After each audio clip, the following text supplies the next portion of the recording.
C'est le début du mois de mai, une période vraiment agréable de l'année et le jardin devient un peu abondant. Et cela signifie qu'ici, nous trouvons au moins beaucoup de matière. Nous pouvons désormais tout mettre au compost, même dans un petit jardin, il y en aura beaucoup. Je vous montre dans cette vidéo quelques options pour créer ce précieux produit qu'est le compost. Ce qui signifie tout ce qui est décomposé. Le compost n'a rien de particulièrement spécial, mais c'est simplement tout ce qui est décomposé. Et cela se fait d'une manière qui semble ajouter de la valeur à tout ce que vous y mettez. Alors, voyons comment faire cela dans un contexte de jardin où vous pourriez aussi apporter un peu de matière première pour remplir votre compost. Ce sont des tas que j'utilise depuis un bon moment maintenant et ils sont assez grands. Pour beaucoup de jardins, ceci serait trop grand. Il est important d'adapter votre installation de compostage à la taille de votre jardin et à la quantité de matière que vous allez produire. Il mesure 1,5 sur 1,8 mètres, 5 sur 6 pieds, et nous en avons plusieurs. C'est à peu près 5 semaines ont été nécessaires pour tout rassembler. Beaucoup d'éléments sont récents. On sent ici une forte chaleur. Et c'est en partie parce qu'on met pas mal de tontes de gazon et on les mélange avec du matériau brun qui est en partie de la terre, en partie des copeaux de bois assez anciens, et c'est ce qu'on appelle le mélange de matériaux verts et bruns. Vous pouvez voir la température, en conséquence nous sommes dans la zone rouge qui est entre 55 et 70 et c'est assez chaud pour tuer les graines de mauvaises herbes. Et cela signifie aussi que le compost se fait assez rapidement. Donc par exemple, ici pendant l'hiver, nous avions un tas là-bas que nous avons retourné ici. Le retournement n'est pas indispensable. Un bon compost peut se faire sans. Je vous donne des exemples pour illustrer les résultats. En procédant ainsi, on obtient ce résultat après 5 mois. À ce stade, de nombreux vers sont apparus, absents auparavant. Dans la phase chaude que nous venons de voir, il n'y avait pas de vers, mais je pense que leurs œufs semblent survivre à cette phase. Je suis presque certain que ce sont des Eisenia fatida, des vers rouges de fumier ou tigrés, et non des vers de terre en anglais. Leurs œufs, je pense comme sont présents dans la plupart des sols et matériaux. Nous ajoutons du compost maintenant, passant de 5 à 7 mois, et il semble encore plus décomposé, bien qu'il reste de nombreux morceaux. Et cela ne me dérange pas que cela aille sur mes plates-bandes comme ça. Parce que j'ai un tamis ici, et parfois, c'est un tamis de 4 mm, assez fin. Et je vais utiliser ça uniquement pour faire du terreau ou du substrat pour les pots. Nous ne tamisons d'aucune manière le compost pour le mettre sur les plates-bandes ici. C'est la méthode sans labour et on dépose simplement ce matériau sur le sol une fois par an, environ 2,5 cm soit 1 pouce, à l'automne normalement, mais vous pouvez le faire à n'importe quel moment de l'année. Vous pourriez utiliser du compost comme celui-ci pour faire une plate-bande. Dans ma version, il faudrait une plus grande épaisseur au départ, mais il y a de nombreuses façons de l'utiliser. Le compost, vous savez, il n'a pas besoin d'être parfait, il peut être assez grossier et il n'a pas non plus besoin de chauffer. Ici, nous avons une configuration un peu différente avec des palettes, ce qui signifie que nous avons un tas plus petit à cause de ces tas. 2 fils à chaque coin suffisent. Pour ouvrir une case, retirez-les et faites-la pivoter. Pour accéder au compost, que ce soit pour le retourner ou l'utiliser, on enlève le fond des palettes, obtenant ainsi une structure plus légère qui facilite les choses. Elles sont posées au sol, non attachées, et tapissées de carton pour retenir l'humidité. Et ensuite, on met ou on ajoute un peu de tout. Comme ici, c'est le brun, ou une partie du brun, tu sais, encore une fois, ce ne sont que des exemples. Ce qu'on a là, c'est des copeaux de bois assez vieux, c'est un peu sec. Est-ce que ça pose problème, en fait? Pas pour l'instant, pas ici. Ça dépend un peu d'où tu es, tu sais, dans les climats secs, on pourrait te conseiller d'arroser ça. Mais ce que nous faisons ici, c'est que le matériau vert que nous ajoutons contient beaucoup d'humidité, y compris du liseron. Ce sont ces racines que nous avons désherbées cet après-midi, on les enlève et elles vont dedans. Il n'y a aucun problème à composter des racines de mauvaises herbes, des graines de mauvaises herbes, si vous pouvez obtenir de la chaleur, mais les racines de mauvaises herbes peuvent être compostées même sans chaleur. Elles se décomposent car vous les enterrez et ajoutez régulièrement de la matière verte ou brune par-dessus, notamment ce matériau. Ceci est de l'herbe coupée par l'aune-meau cet après-midi. Toute feuille verte fraîche contient beaucoup d'humidité, donc en se décomposant, cette humidité va en sortir. Voici un autre exemple d'une feuille verte très humide, le chou-fleur. Donc les feuilles de chou-fleur que je ne découperai même pas. Comme ce n'est pas une tige ligneuse, c'est un matériau ligneux qui se casse très facilement, même si nous préférons le mettre en petits morceaux. Je vais vous montrer ça dans une minute. Donc ça va dedans. Et puis ici, nous avons des déchets de cuisine, des morceaux de papier et du marc de café, du papier cartonné, une vieille échalote, une peau de banane, un zeste de citron. Vous pouvez tout mettre dedans. Les feuilles de rhubarbe vous laissent beaucoup de choses. On dit souvent de ne pas composter, mais vous pouvez tout mettre. Il y a du terreau issu du bouturage fait cet après-midi. Je voulais juste vous montrer cette tige de chou-fleur. Donc cela vient d'un chou-fleur que j'ai récolté ce matin. Une façon de gérer les tiges de brassica, elles sont très ligneuses.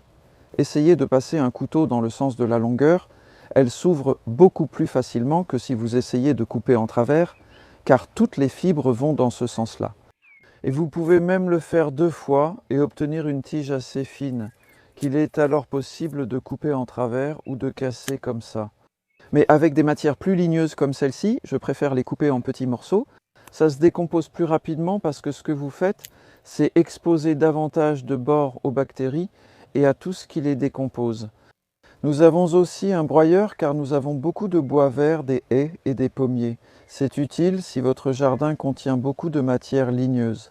Et c'est vraiment bien d'ajouter des matières ligneuses dans le tas de compost parce que cela augmente l'activité fongique et par conséquent la valeur du compost.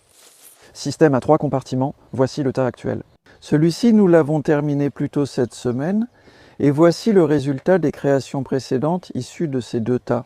Celui-ci commençait à l'automne dernier et terminé en janvier, et donc le plus ancien.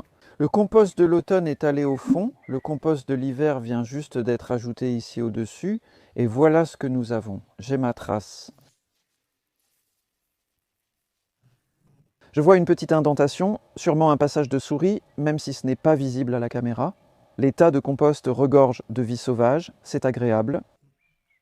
La dernière fois qu'on l'a ouvert, il y avait une grenouille, un crapaud et plusieurs souris, mais ça ne me dérange pas.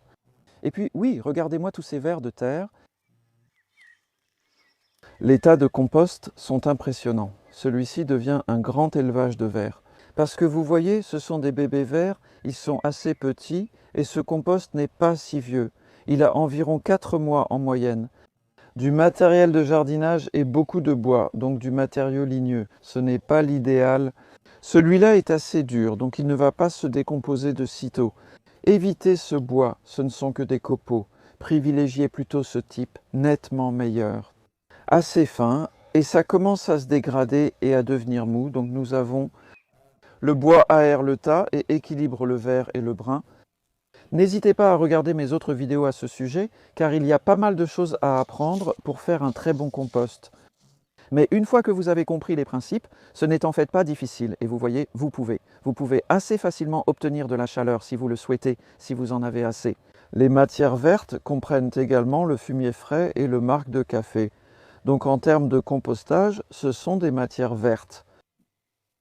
L'herbe est classique. Nous avons ajouté des tontes de gazon à des copeaux de bois, mais ça avance lentement à cause de trop grosses branches. Je pourrais l'utiliser comme compost si je voulais. Je tamiserai simplement car beaucoup de morceaux de bois ne deviendront pas du compost rapidement. Mais avec nos températures habituelles, on ne met pas autant de bois, donc c'est pour ça qu'on ne va pas s'embêter à le tamiser. D'abord, je peux simplement vous montrer quelques copeaux de bois comme exemple, ceux qu'on ajoutera à un tas. Vous pouvez voir que ça a 1 an, et oui, ça a l'air plutôt bien, mais avec le temps, ça a peut-être été lessivé par la pluie. Si vous le mettez de toute façon en surface, vous verrez principalement des copeaux de bois comme ceux en haut du tas ici. Cela peut prêter à confusion selon la façon dont on les regarde, c'est une combinaison des deux. Mais ce n'est pas encore du compost, et il a besoin d'un peu d'aide pour se décomposer. Voici comment faire du compost avec un petit jardin.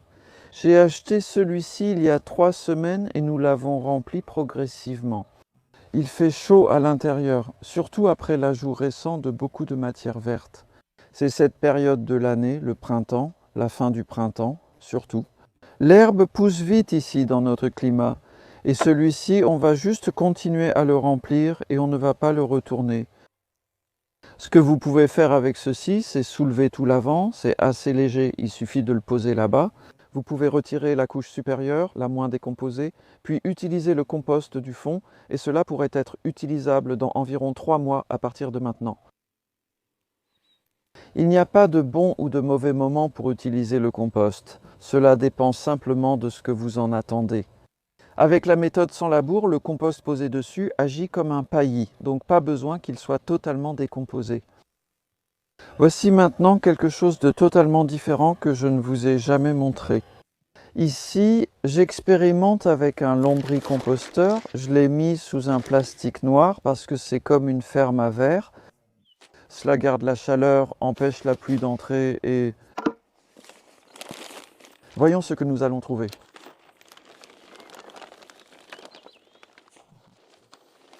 Je pensais voir un orvet, mais il n'est pas là. D'habitude, en retirant cette couverture, on trouve un bel orvet gris brillant. Ah oui, non, il est là-bas au bout, tu vois. Il a probablement compris qu'il est moins dérangé quand on regarde le tas. Et les orvettes sont super dans le jardin parce qu'ils mangent les limaces, apparemment. Cela ressemble à un liseron ayant poussé du sol. Cette partie du jardin en est très envahie. Et oui, ce n'est pas un problème. Regarde, il y a encore des petits vers. Les vers n'aiment pas la lumière du jour, donc ils se cachent très vite quand on les dérange, mais dans ce tas, il y a beaucoup de vers. C'est en partie car j'en ai acheté. C'est drôle, je dis voir moins de vers que dans les tas de compost principaux, mais je devrais peut-être creuser plus profond. Je n'aime pas les déranger, mais je veux quand même vous montrer pour vous donner une idée. En arrivant ici, il y a beaucoup de vers. Comment sont-ils venus? Surtout parce que j'en ai acheté, mais ce n'est pas indispensable si vous avez... Je n'en avais sans doute pas besoin, mais j'ai acheté 4 kilos par curiosité. Ils étaient en plus gros et beaux que d'habitude dans le compost, mais j'aurais pu les obtenir sans achat, vu leur apparition rapide. Et la façon dont je veux faire ça, c'est de continuer à ajouter du matériau à moitié décomposé, pas du frais, donc du semi-compost déjà. C'est la meilleure nourriture pour les vers comme on le voit dans le tas de compost. Continuez à en ajouter, et cela va continuer à monter tout au long de l'été, et les vers se rassemblent plus près du sommet. À terme, nous pourrons enlever la couche supérieure contenant la plupart des vers, la déplacer et utiliser le compost. Je veux récupérer le compost du fond car il est excellent pour le rempotage. Ce sera sans doute ma prochaine réserve de compost à utiliser. Je ne sais pas combien je pourrai en produire cet été, mais on verra. Regardez dans plus de ressources sur le compostage dans mon cours en ligne. Il y a une leçon sur la fabrication du compost. J'ai aussi réalisé un livre audio sur mon jardinage sans labour avec un chapitre sur le compost. Et vous pouvez le trouver grâce au lien dans la description de la vidéo.